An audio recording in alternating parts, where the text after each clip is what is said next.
Baik Bapak Ibu, salam sejahtera semuanya.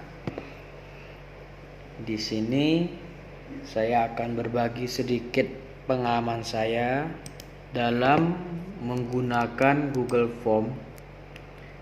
Jadi kalau kita bahas Google Form ini kita gunakan dari layanan Google. Kemudian untuk penggunaan Google Form ini ada 3 hal utama yang akan kita gunakan, yang kita butuhkan, yaitu yang pertama internet. Kemudian ada soal yang akan kita buat, kemudian akun Gmail. Jadi akun Gmail ini harusnya statusnya di nomor kedua. Kenapa? Karena tanpa akun Gmail ini kita tidak bisa menggunakan layanan Google Form dari Google, ya Bapak Ibu. Oke.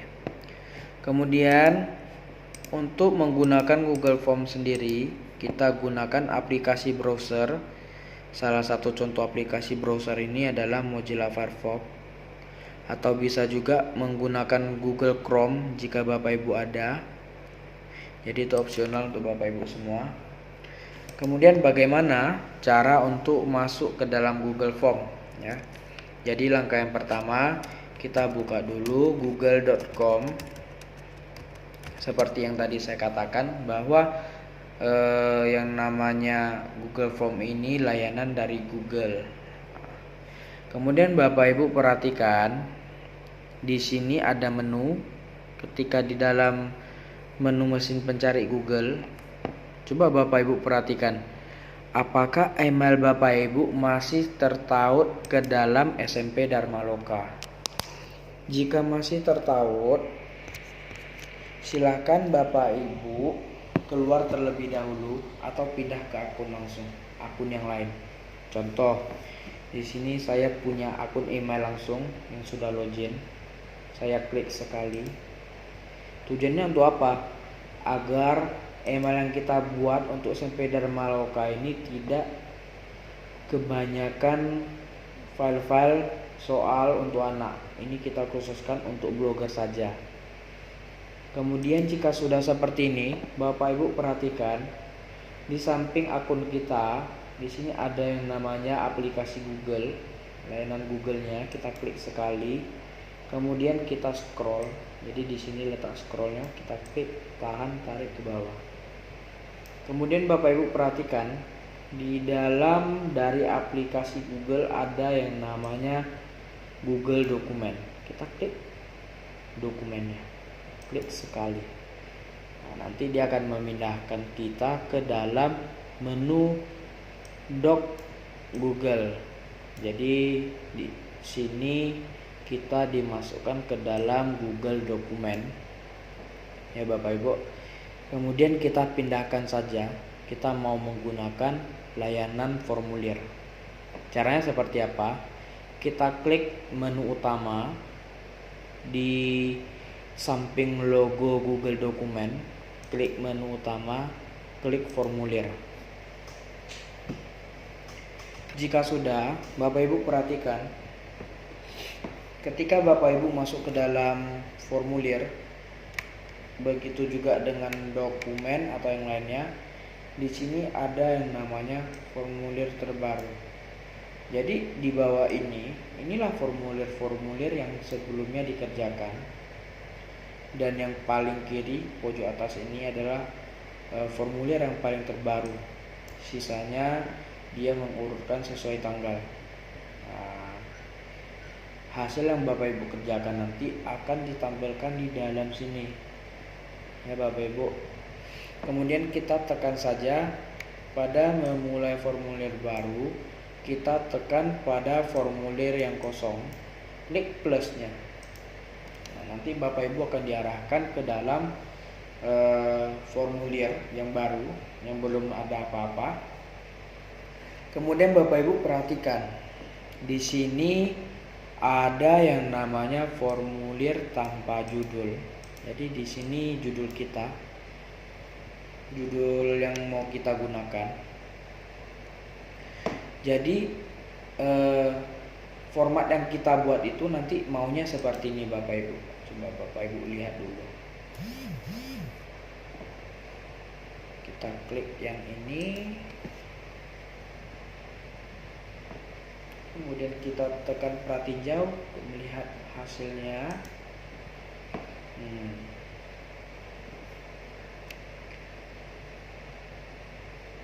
Tidak bisa buka, ya sudah, kita kembali ke menu editingnya. Bapak Ibu perhatikan, kita ingin membuat ada dua bagian. Bagian pertama ini khusus untuk data diri peserta didik. Jadi data diri ini nanti peserta didik akan mengisi nama sama kelas. Kemudian di bagian kedua ini baru kita gunakan sebagai soal-soal yang nantinya akan dikerjakan oleh anak-anak. Ya Bapak Ibu. Oke, kita langsung saja coba praktikkan. Kembali seperti tadi, kita klik kosong. Kemudian kita ketik di sini. Di sini baru ada satu bagian ya Bapak Ibu. Coba Bapak Ibu perhatikan. Di sini ada yang namanya tambahkan bagian di menu ini. Di menu dari kolom pertanyaan yang akan kita buat, di sini ada menu tambahkan bagian. Klik sekali tambahkan bagian. Bapak Ibu perhatikan, ada bagian satu, ada bagian kedua. Bapak Ibu. Oke. Kemudian setelah seperti ini, kita tinggalkan saja dulu. Kita masuk ke dalam menu pengaturan, atau di sini namanya setelan. Kita klik sekali. Kemudian kalau kita perhatikan di menu setelan ini ada 3 menu. Menu umum, menu presentasi, dan menu kuis. Kita mulai dari menu umum. Pada menu umum, kita centang yang namanya batasi ke 1 tanggapan. Jadi kalau kita baca secara utuhnya, perlu masuk, batasi ke 1 tanggapan. Jadi responden akan diwajibkan untuk masuk ke dalam Google. Tujuannya untuk apa? Ketika dia sudah mengerjakan sekali dengan akun email dia, maka dia tidak akan bisa mengerjakan kembali apa yang sudah dia kerjakan sebelumnya soalnya gitu. Kemudian kita kembali lagi ke menu presentasi. Di menu presentasi Bapak Ibu lihat, di sini ada yang namanya acak urutan pertanyaan. Jadi di sini kembali lagi ke Bapak Ibu, apakah Bapak Ibu nanti ingin mengacak pertanyaan yang Bapak Ibu sediakan. Kalau Bapak Ibu menggunakan atau mencentang acak urutan pertanyaan, saran dari saya untuk penggunaan nomor soal tidak boleh diberikan. Jadi kita hanya buat soal opsinya. Nggak boleh kita buat nomor soal yang nantinya kita tampilkan. Kenapa? Karena kita ingin mengacak. Nggak mungkin dong kita sudah acak tapi tetap ada nomornya, dan nomornya akan berantakan, tidak berurutan. Kemudian di sini ada menu kuis. Tujuan menu kuis ini kita gunakan jika kita ingin membuat soal dalam bentuk pilihan ganda. Jadi kalau Bapak Ibu ingin membuat soal dalam pilihan ganda, Bapak Ibu centang atau aktifkan, jadikan ini sebagai kuis. Kemudian Bapak Ibu perhatikan, ketika Bapak Ibu centang, opsi kuis ini akan jadi aktif. Di sini ada yang namanya rilis nilai. Jadi rilis nilai ini dibagi menjadi 2. Segera setelah setiap pengiriman ataupun nanti setelah peninjauan manual. Jadi di sini saya sarankan kepada Bapak Ibu untuk mencentang saja segera setelah setiap pengiriman. Jadi ketika nanti peserta didik sudah selesai mengerjakan latihannya, dia langsung bisa melihat hasil atau nilai yang telah dia peroleh dari soal yang dia kerjakan. Kemudian Di sini ada yang namanya responden dapat melihat. Jadi di sini kita ingin memberikan responden itu dapat melihat apa saja setelah mengerjakan soalnya. Pertanyaan yang tak terjawab dari peserta didik, ataukah jawaban yang benar, ataukah nilai dari poin soal. Apakah ini ingin Bapak Ibu tampilkan? Jika iya, Bapak Ibu centang semuanya. Tapi tetap lebih bagusnya jika ketiga-tiga poin ini kita centang agar kuis ini lebih transparan. Kemudian kita tekan simpan. Jika sudah, kita mulai membuat pertanyaan-pertanyaan. Jadi tadi bagian 1 kita sudah sepakat membuat data diri serta didik. Jadi kalau yang namanya data diri biasa ada 2 hal yang paling umum kita minta. Nama lengkap dan kelas. Oke, kita kembali lagi. Di sini kita ketik data diri data diri peserta didik. Oke. Kemudian Bapak Ibu lihat di sini ada yang namanya alamat email. Alamat email yang valid. Di sini alamat email kita tidak membutuhkan, jadi ini kita hapus saja. Kembali lagi ke setelan. Bapak Ibu perhatikan di menu umum ada yang namanya kumpulkan alamat email. Kita nggak usah pakai, nggak ada guna juga Bapak Ibu. Intinya kita sudah membatasi ke 1 tanggapan. Oke. Kemudian di sini ada deskripsikan formulir. Ini kembali ke Bapak Ibu ingin menjelaskan apa yang berhubungan dengan formulir yang Bapak Ibu buat. Oke, kembali lagi ke pertanyaan. Ada 2 pertanyaan, nama lengkap dan kelas. Kita buat dulu di sini nama lengkap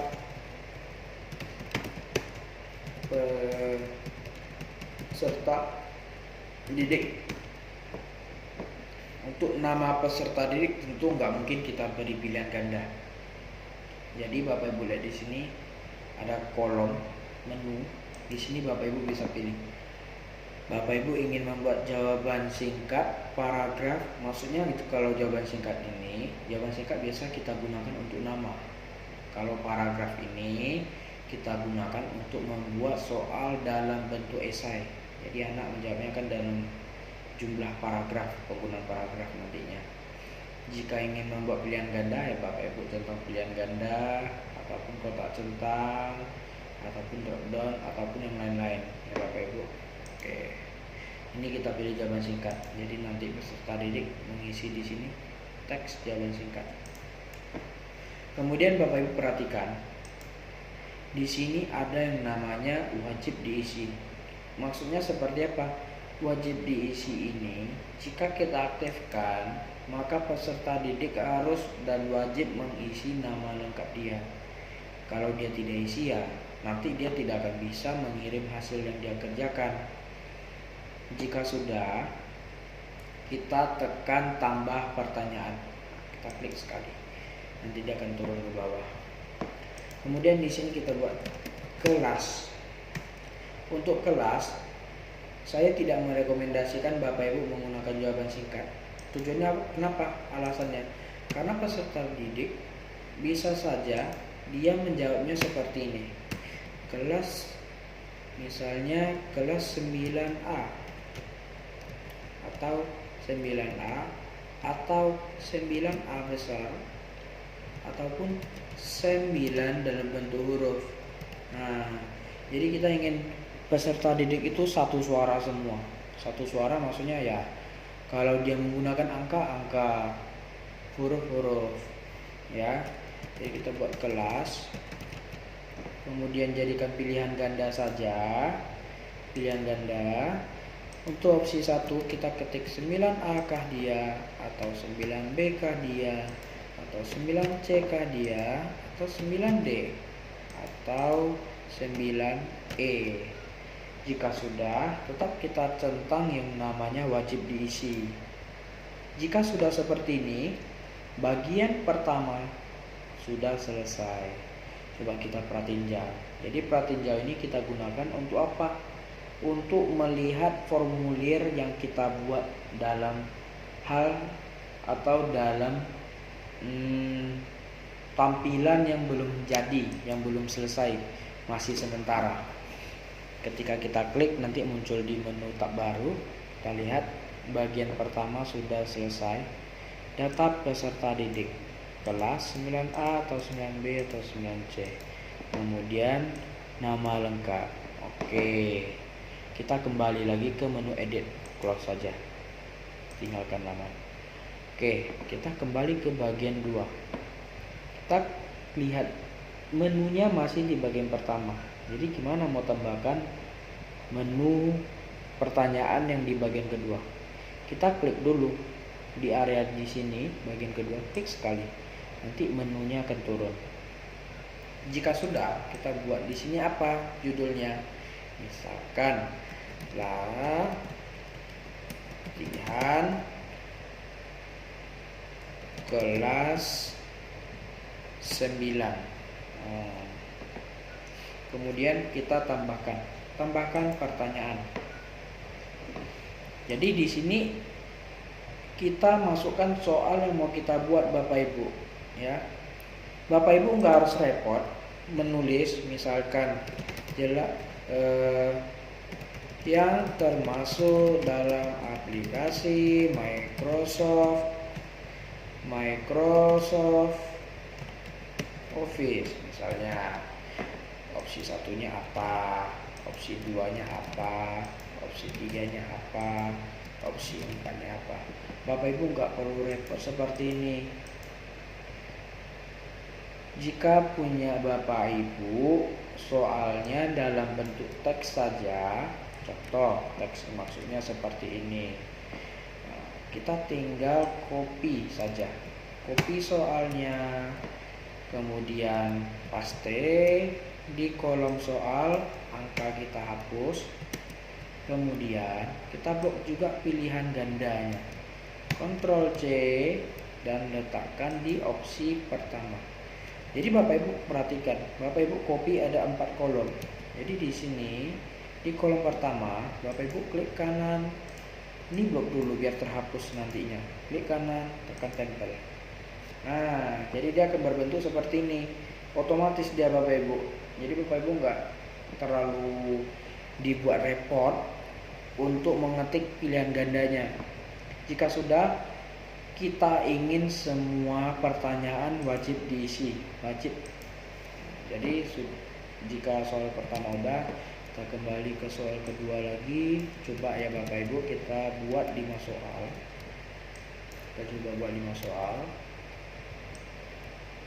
Jadi kalau 5 soal tentu kita harus menentukan bobot.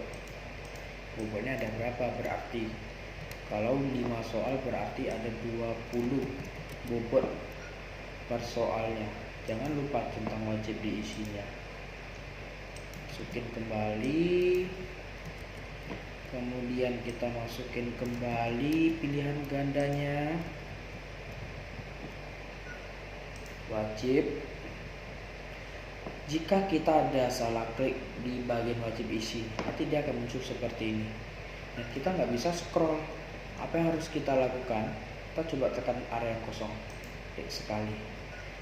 Coba kita tunggu atau klik tempat lain lagi. Jika tidak bisa keluar, kita coba tekan tombol ESC pada keyboard. Nah, nanti dia akan keluar sendiri. Oke, jika sudah, klik wajib diisi. Sudah 3 soal. Kita tambahkan lagi. Mana dia? Tidak muncul.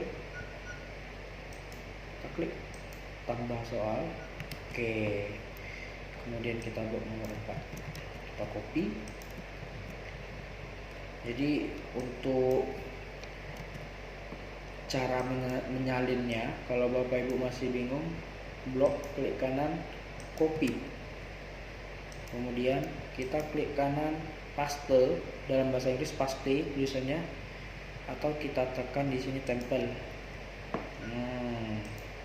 Oke, kita masuk soal terakhir Bapak Ibu.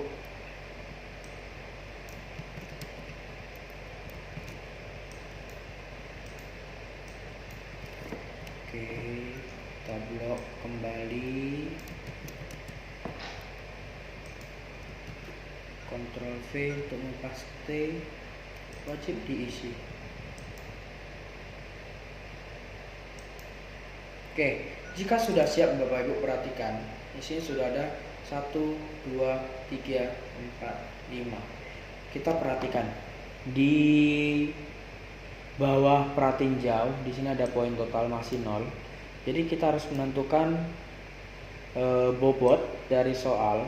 Jadi bobot soal ini saya sarankan kepada Bapak Ibu menentukannya ketika soalnya sudah selesai, biar Bapak Ibu tidak bingung.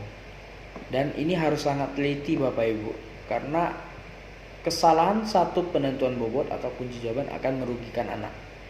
Oke, kita coba klik sekali. Kita perhatikan di bawah ada kunci jawaban dan poin. Kita klik. Kemudian dia akan meminta kita untuk memilih jawaban. Mempercepat pekerjaan mengetik termasuk ke dalam manfaat. Bobotnya berapa? 20. Jika lambat seperti ini, kita blok, ketik di keyboard 20, tekan selesai. Jadi nanti dia akan memberikan tanda centang. Jadi tanda centang ini memasukkannya di sini loh, kunci jawaban. Nah, seperti itu.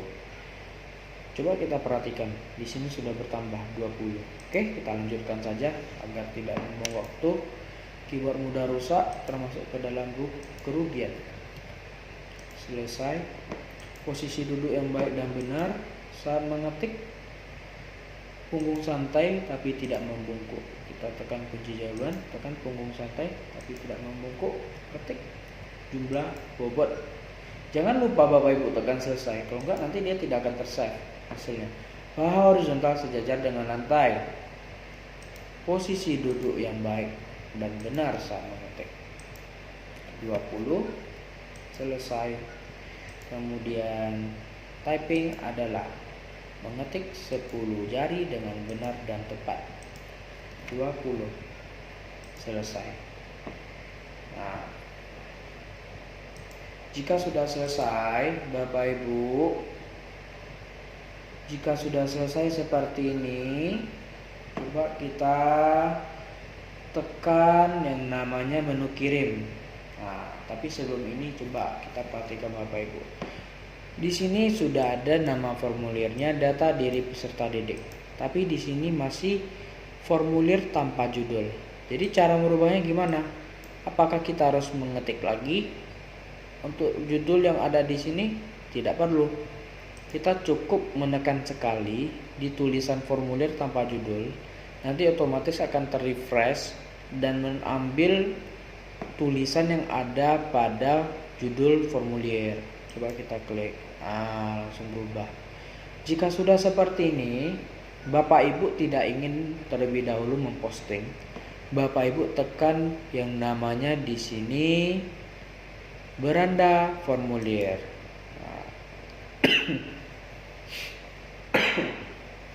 Jika sudah, nanti hasil yang telah kita kerjakan akan berada di sini, data diri peserta didik. Intinya formulir yang terbaru akan berada di pojok kiri paling atas.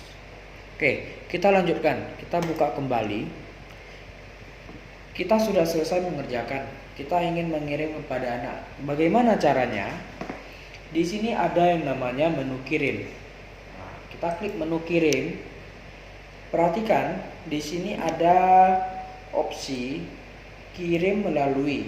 Di sini ada kirim melalui email, tautan, ataupun dalam bentuk HTML.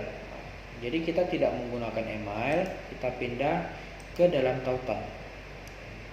Jadi kita pakainya tautan, tidak email, tidak smart HTML, kita pilih tautan.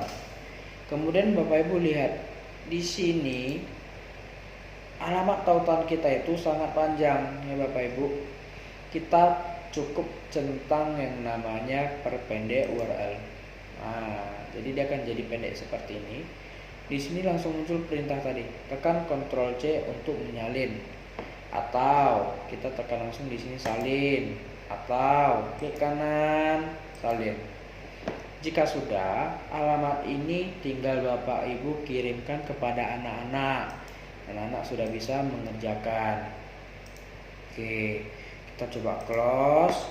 Kita coba logout terlebih dahulu karena kita mau coba kerjakan. Kita mau coba. Sebenarnya Bapak Ibu nggak harus logout. Saya mencontohkan logout agar kita dapat melihat bersama bahwa penggunaan formulir ini harus dibarengi dengan login. Jadi kalau anak tidak login ya dia tidak akan bisa mengerjakan. Oke, sudah keluar semua. Coba kita masuk ke dalam Google Form. Bapak Ibu perhatikan, ketika kita tidak dalam keadaan login, jadi ini jatuhnya sama seperti peserta didik membuka di HP, sedangkan HP-nya belum login alamat email. Nanti dia akan meminta login untuk melanjutkan. Untuk mengisi formulir ini Anda harus login, identitas Anda akan tetap aman. Kita tekan login.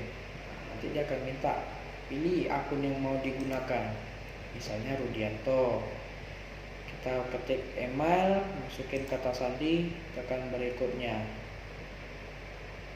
Oke, di sini langsung muncul data diri peserta didik bagian pertama. Pilih kelas 9A dengan nama lengkap peserta didik Rudianto. Tekan berikutnya. Langsung muncul di sini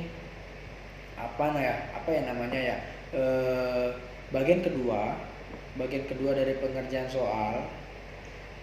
Tadi di sini judul formulir bagian pertama, yang ini judul formulir bagian kedua. Kita kerjakan.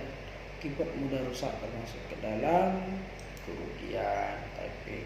Bawah horizontal sejajar dengan lantai termasuk dalam posisi duduk yang baik dan benar saat mengetik. Typing adalah mengetik 10 jari dengan benar dan tepat. Mempercepat pekerjaan mengetik termasuk dalam manfaat typing. Posisi duduk yang baik dan benar saat mengetik yaitu bengong santai tapi tidak membungkuk. Oke, selesai mengerjakan. Oke, coba Bapak Ibu perhatikan kembali. Di sini ada poin 20 poin. Nah, jadi di sini peserta didik dapat melihat jumlah poin dari masing-masing soal yang kita buat. Nah, seperti ini. Kemudian misalnya di data diri peserta didik ada terjadi kesalahan dalam pengisian nama. Peserta didik dapat tekan menu kembali. Nah, jadi dia bisa berubah nih. Misalnya Rudianto, dia salah nama, ternyata namanya Yanto Rudi. Tekan berikutnya lagi. Jadi ketika dia tekan berikutnya, hasil sebelumnya yang dia kerjakan ini tidak akan hilang, tetap akan tercentang seperti pada awalnya dia mengerjakan. Jika sudah peserta didik mengerjakan, maka dia akan tekan kirim. Kemudian kita coba perhatikan data diri peserta didik, tanggapan Anda telah direkam. Lihat skor. Jadi di sini peserta didik bisa lihat skor dan akan diarahkan ke dalam hasil yang telah dia kerjakan. Kita perhatikan ada poin total. Jadi peserta didik ini mendapatkan 100 dari nilai bobot 100. Kemudian kelas ini memang tentunya tidak akan ada bobot, jadi kita abaikan nama. Kemudian di sini latihan ke-9 bagian kedua soal. Di sini dia mendapatkan bobot 20. Jadi Bapak Ibu perhatikan, jika nanti terjadi kesalahan soal, nanti dia akan berwarna merah yang dia pilih dan akan ada yang berwarna hijau untuk menandakan jawaban yang benar. Oke. Jika sudah, peserta didik cukup menutup hasil yang dia kerjakan. Oke, coba kita masuk sekali lagi. Apakah bisa kita mengerjakannya lagi? Jika Bapak Ibu lihat, jika peserta didik kita sudah mengerjakan, maka dia tidak akan bisa lagi mengerjakan kembali. Dia akan menampilkan hasil seperti ini. Anda sudah menanggapi. Anda hanya dapat mengisi formulir ini sekali. Coba hubungi pemilik formulir ini jika menurut Anda hal ini kesalahan. Oke. Jadi peserta didik tugasnya hanya mengisi. Kita kembali lagi sebagai editor soal, pengedit soal. Kita mau lihat hasil nih. Kita masuk kembali ke dalam Google formulirnya.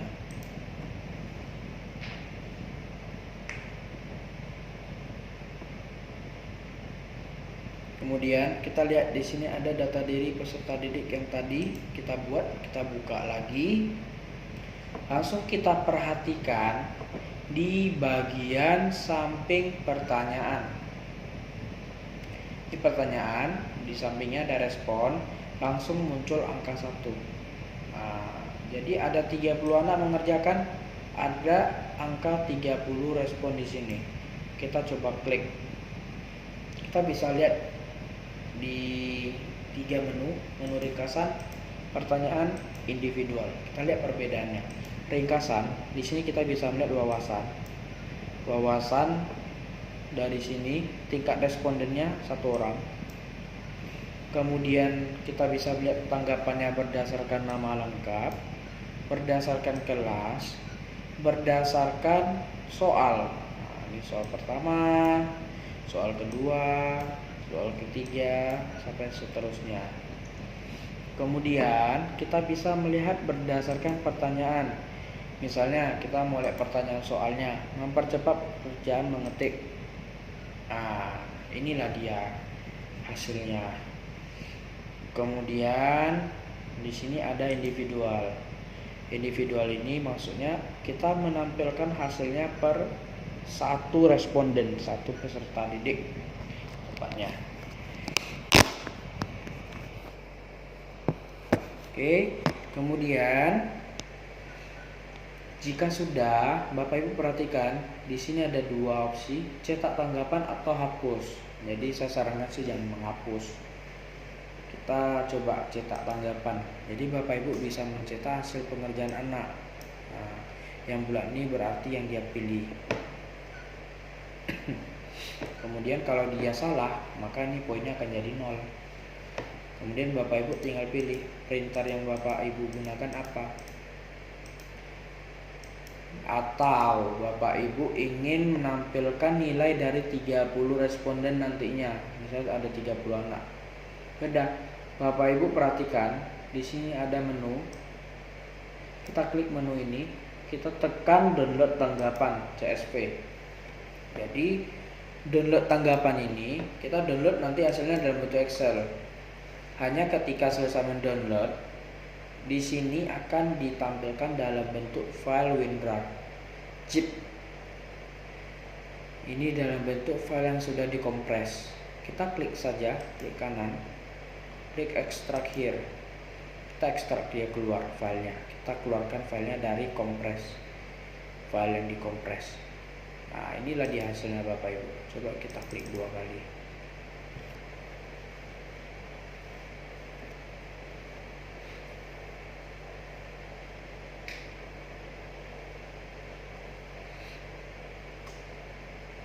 Oke, sudah tampil. Jadi kalau Bapak Ibu ingin mengambil nilai, saya sarankannya Bapak Ibu mengambil berdasarkan 4 kriteria. Cap waktu. Di sini ada tanggal dia mulai mengerjakan sama jam. Kemudian total skor. Total skor ini Bapak Ibu lihat ada 2 bagian. 100 yang di sini, ini 100 dari nilai perolehan peserta kita. Kemudian 100 ini adalah total seluruh bobot soal yang kita buat. Di sini ada nama. Jadi yang ini kita klik kanan, tekan hide. Untuk apa? Untuk menyembunyikan 2 kolom ini karena kita tidak menggunakannya. Tekan hide. Nah, jadi kita butuh 4 kriteria ini. Cap waktu, total skor, nama lengkap, dan kelas. Kenapa? Kita ingin mensortir nanti berdasarkan kelas. Kelas 9A, 9B, 9C, 9D, 9E. Kemudian kalau Bapak Ibu ingin melihat hasil persoalnya, ya ini dia. Ini soal pertama. Soal pertama, kedua, kemudian di sini juga ada soal lagi yang ketiga, sampai seterusnya. Hanya saran saya, Bapak Ibu hanya perlu mengambil 4 kolom ini saja. Yang ini kita abaikan. Jika Bapak Ibu nanti terpaksa harus membuat analisis, Bapak Ibu nggak perlu lihat dari sini. Kita akan melihatnya dari hasil pengerjaan anak. Dari yang di sini kita cetak tanggapan anak. Jadi kita bisa melihat hasil analisisnya dalam bentuk hasil pengerjaan anak. Ya Bapak Ibu. Jadi ya untuk penggunaan pilihan ganda, pembuatan soal pilihan ganda hanya seperti ini saja. Ini jika sudah kita close. Kita close saja semuanya. Oke, baik. Mungkin untuk penjelasan penggunaan pilihan ganda cukup sampai di sini Bapak Ibu. Terima kasih.